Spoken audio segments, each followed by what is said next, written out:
I know a lot of people like to write affirmations. They'll write down what their targets are and make sure that they, read them every morning and remind themselves of what they have to do. To each their own, and whatever works. I don't think there's one set way of doing any one thing particularly, but I will say, here's one thing that works for me. I constantly remind myself that the pain of regret is so much worse than the pain of discipline.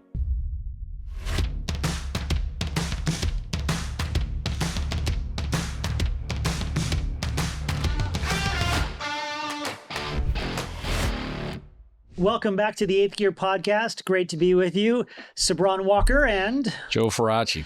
Fantastic. Well, dude, let's get into it. Man, we've had an awesome start to the new year. I am thinking 2026 is going to be badass. It's looking very good. I mean, 2025 for my company was really good. Best year ever. That's awesome. Yeah. But I'm thinking 2026 is going to be even better. I'm seeing good outlooks across almost every client I talk to. Let's talk about their outlooks. What are you hearing? We're implementing tools like AI is just huge. AI search optimization for all their websites. Most clients I talk to are on board with that. They see the writing on the wall that the future is being set to be findable by these AI chatbots, whether it's ChatGPT, it's Perplexity, Claude, Gemini, whatever tools people are using, that they're getting ready for all that. So let me ask you this question. There's a lot of current events that have unfolded in the past 15 days. Great start to the new year, right? Crazy stuff. Would you say that most of the entrepreneurs that you're dealing with are focused on the current events or just heavily business focused? I've said it before and I'll say it again, that I think that the entrepreneurs and business owners that I deal with, what I love to see is that they are really focused on building their businesses and delivering the services or treatments, products that they do. A lot of doctors that I work with, they don't talk about current events with me. And not that it's even appropriate. I mean, I'm not going to talk about politics with my clients, right? But they don't get fixated on it. And they're working on how to get more production, how to get new clients served, which is in the business of all these various types of doctors. It's helping people, delivering, the help they give. So I'm really positive about it. On the other hand, on a personal level, it's funny. I get fed a lot of my conversation through my wife. She'll be on Facebook and be like, what? I'll be like, I don't tend to look at that. I've said it before. I don't think that focusing or like getting riled up by the stuff you see on your phone is smart at all. And it's so easy to get riled up. And I mean, I'm intrigued by current events. I do want to know what is happening in the world. At the same time, I don't allow myself to deviate from what my targets and goals are. And I think that's why I'm asking you that question. Yeah. Like, how are your business clients? Are they so inundated with their work and their targets that they don't really necessarily have the time for current events? Or, again, for me, it's more of, I do want to know what's happening in the world. Yeah. I'm intrigued. I want to know what Trump is up to. I mean, shit, is he trying to take over Greenland? Like, what the heck is happening, right?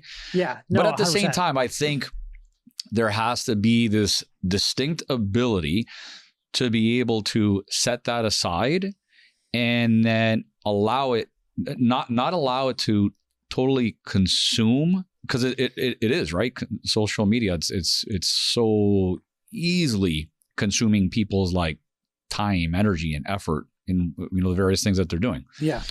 So for as much as I'm intrigued and I do want to know what is happening, I don't allow it to overwhelm me in my everyday targets, as far as like what I'm trying to achieve in business, and then what I'm trying to do for, our investors who we're educating.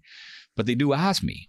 So like, this just came to mind is the new mayor of New York City, Mamdani, right?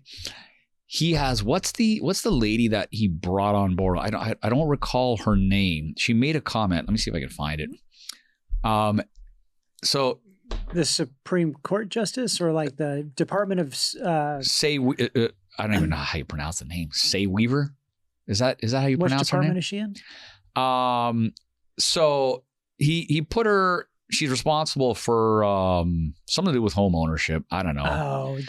Housing and urban development. Yeah, let me read you a comment. This is what she had to say about like home ownership, and clients asking me like what my thoughts are on this, which I think this is just absolutely ludicrous. But she makes a comment: home ownership as white supremacy. So Weaver wrote in an earlier post that home ownership is a weapon of white supremacy masquerading as wealth building public policy.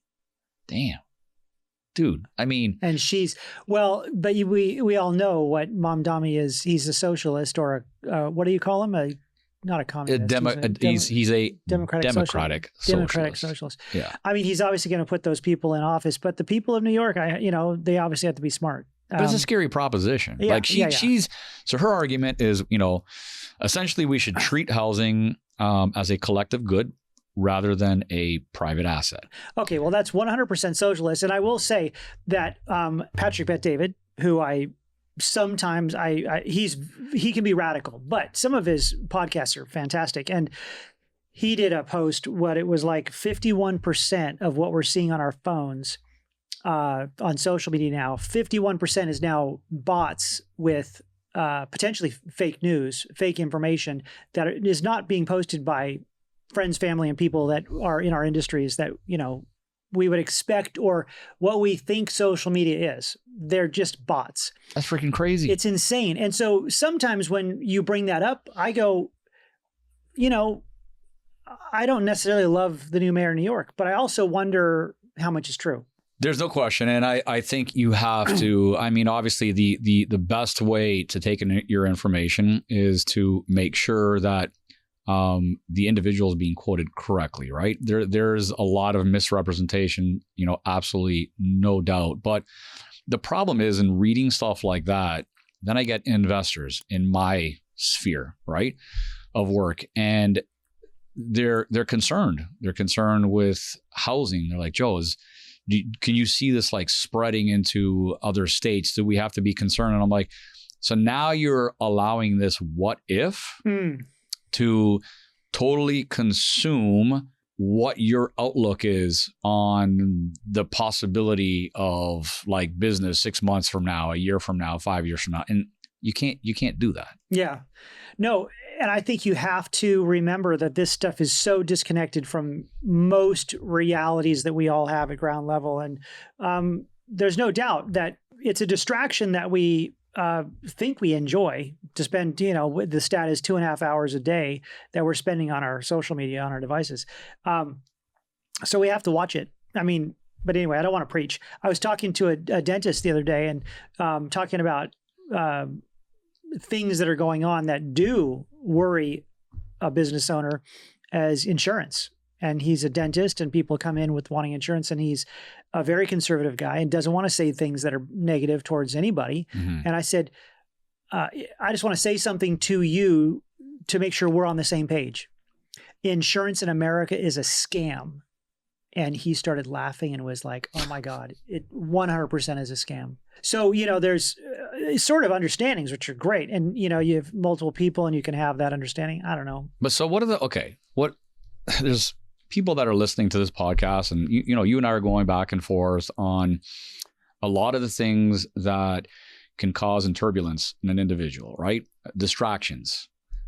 What are the solutions, right? Let's talk about that. So how do you eliminate those distractions? Is it just simply flipping your phone and not reading this stuff, or just not allowing it to dictate what you want to do? Well, I think you can have temporary things like, okay, I'm just going to get off social media, or I'm going to limit it. Yeah, those things are probably fine. Like I'm only going to do it when I go sit on the toilet, It's a lot of people, right? But then you get back to work. I know that I hope that everybody watching has done their goal list for 2026, right? I had my goal list and I didn't just, dictate it into my phone. I actually wrote it with my hands. And, it's like the 10 things I'm going to accomplish in 2026. And even if I get distracted while on the toilet on social media, I come back and I sit at my desk and I'm like on those things. an insane level of discipline. I don't want to make less of it. And I'd love to see in the comments your take on this and sort of what people are running into that might see this, because it sounds easy to say. It actually takes a lot of discipline to do the things that matter.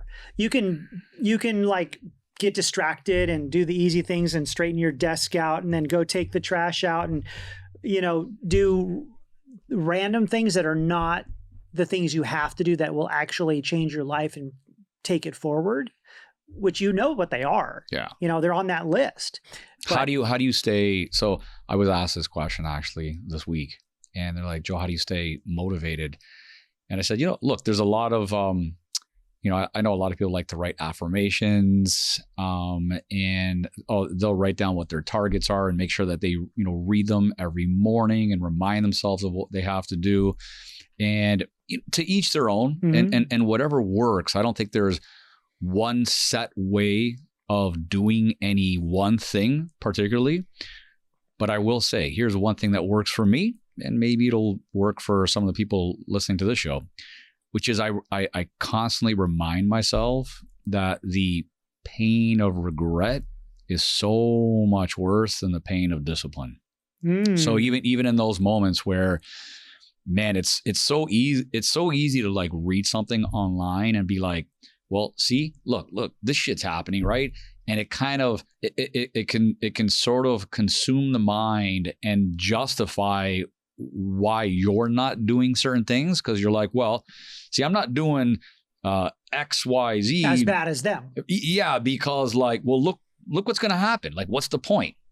So I don't allow that. But like chasing officers of the law and trying to get in the way. Why would you waste your time? Oh God. Why would you fricking waste your time? Like, you have more important things to do, like being a mother and being a father and getting to work and getting something honest production that drives forward America. Look, there's in the most simplest way that I can say it, and obviously we have our own DNA makeup, and what makes us unique, especially in America, is that we have the freedom to be able to speak our minds. But there are times that I do wish that we can at least all agree that, and I know you're referring to the girl in Minnesota, right? We're not political. But I don't think it really has anything to do with what your political ideology is or what side of the spectrum you're on. I really think it should just be more of, let's be productive members of society, and understand that we're not here to thwart authority and prevent them from doing what they want to do. I think ultimately, if you understand what the objective or goal is, and to me, that's the lesson there, because you can apply it in business, you can apply it in your family, you can apply it in other aspects of your life. Find out what the underlying objective or goal is. So unfortunately, what happened is, led to her demise, and that's not what people like. That's not what people wanted. We gotta course correcting. We went so off the rails with immigration and what was going on. But what's the underlying objective? That's what I'm getting. That's what I'm getting at. And it should be that practical with your work, with your relationships, with family. Like, what's the underlying objective? What are you trying to ultimately achieve at every level? And the problem is, because there is no clarity to that, everyone sort of gives it their own twist or interpretation, and it causes what it causes. And there's like a cause and effect. And in her case, I think she was trying to thwart these ICE from fulfilling a specific task and job. And one might argue, well, she doesn't like what they're doing. She doesn't like what they stand for. And I'm not here to say, right, wrong. I'm saying I think it's our duty to understand what the underlying objective of certain mandates are. And before you go out into the world and you try and figure it out with regards to like various current events, apply it in your own life. And potentially like complete misinformation. Yeah, apply it in your own life. life. You have to be very dim-witted to think that the majority of what you're seeing and the stuff you're being fed is truth. Like, you better have your homework done, especially if you're going to start getting radical. And it's okay. Like, protest is our right, but peaceful protest. So anyway, peaceful protest, but let's take this. And I think this is why you and I have a heavy emphasis on business. I want to accomplish certain things in business because then I would like to be able to have much more of an impact in this, brief stint of a place that we're in, right? But I can't have that sort of an impact. You have to almost look in the mirror and be a little bit selfish, and there's nothing wrong with that. You have to be greedy in a good way. The more I can help myself, then in turn, the more I can help society and do some of the things that I want to do. And ultimately, you can get me on a soapbox on this, because you realize that you are only capable of doing that because you live in America. If you were to 100%. Live in Venezuela, you could not have that purpose, right? And I think that's what heavily socialist countries are not. They don't have that ability to help other people like that. That's what baffles me. It's baffling. Like I have these conversations with my kids, and my eldest was like, "Dad, I'm completely flabbergasted with the fact that people in this country."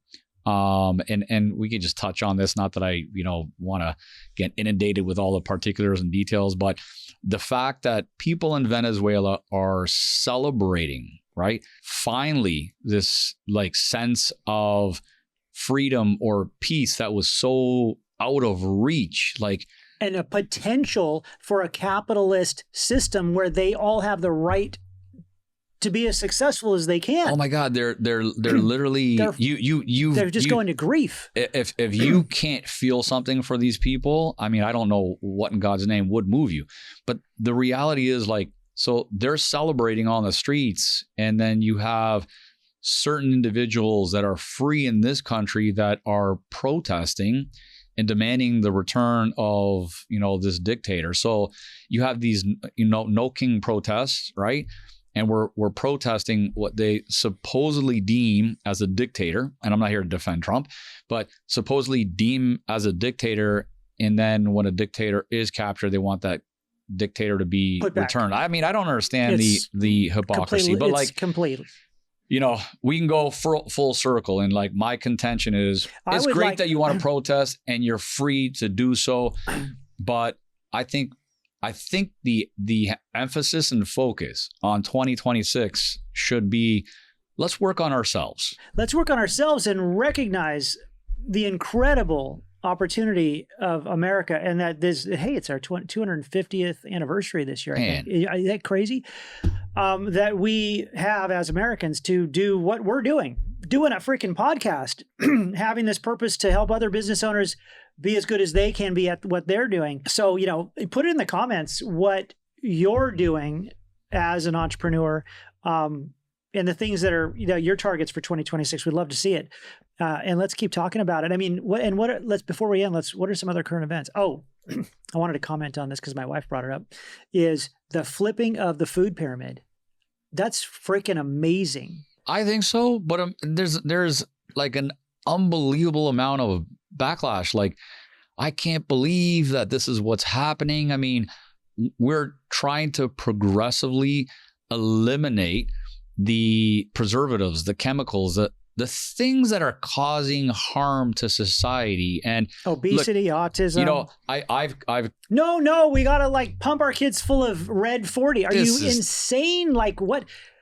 I've ultimately come to the conclusion that some people are just going to complain about things regardless of what it is. And they're gonna think that just listening to somehow the status quo is somehow, they were brought up to think that listening to the man was smart, I guess, or something. Here's my challenge for people in 2026. Okay.